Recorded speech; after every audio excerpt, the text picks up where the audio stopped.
अब हमारा बेबी आने वाला है, मुझे काम की जरूरत नहीं। बेबी?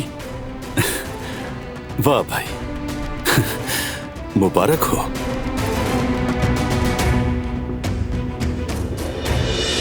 यानी एक और कारआबे मैदान में आ रहा है।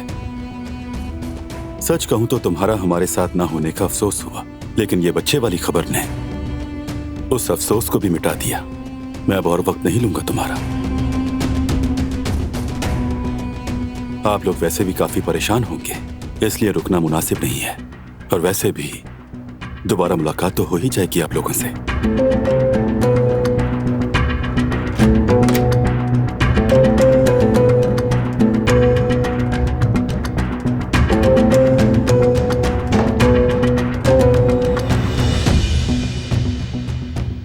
ये शख्स मुझे बहुत खलता है। मैं नहीं चाहता ये हमारे आसपास रहे। तुम ठीक कह रहे हो। साफ नजर आ रहा है कि वो सुकून बर्बाद करने आया है। तुम फिक्र ना करो, मैं करूंगी उसका कोई इंतजाम।